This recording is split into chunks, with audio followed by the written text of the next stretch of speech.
Published time, the 13th of August 2018, 2:39. Edited time, the 13th of August 2018, 7:42. NASA wants to maintain its unique cooperation with Russia to haul astronauts into space and continue to use RD-180 engines, while viable alternatives are being developed by U.S. firms, the space agency's administrator said.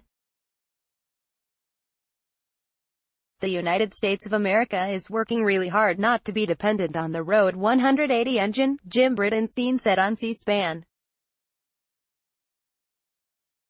So, do we want to be dependent? No. Do we want to have a partnership? Absolutely. For years, the United Launch Alliance (ULA) has been relying on Energomash RD-180 engines to power the Atlas V rocket. However, geopolitical tensions and sanctions introduced by the U.S. against Russia has prompted calls by U.S. politicians to consider replacement of the Russian-supplied technology. Until a viable alternative is produced, the U.S. wants to preserve its cooperation with Russia. Read more. The 2018 U.S. National Defense Authorization Act limits purchases of Russian rocket engines after December 31, 2022. But on Thursday, in response to the latest round of U.S. sanctions, Russian lawmaker Sergei Ryabukhin warned that Moscow could consider cutting off supplies of the RD-180 before that deadline. When the U.S. introduced its initial set of sanctions against Moscow, American lawmakers made plenty of room for space exploration, Bridenstine pointed out. Space was specifically carved out because we wanted to continue to cooperate on space issues, the administrator said, noting that he is keen to meet the head of the Russian space agency, Roscosmos, which is currently blacklisted by the State Department.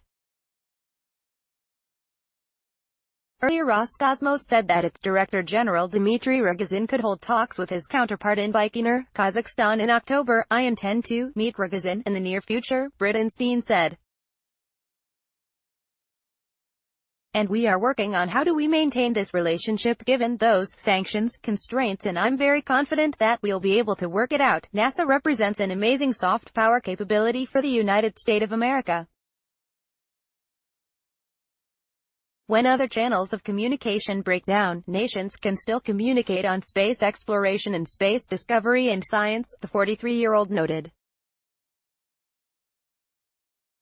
At the same time, Bridenstine said he is confident that Boeing, SpaceX and other U.S. companies will eventually produce viable and safe alternatives to the Russian engines.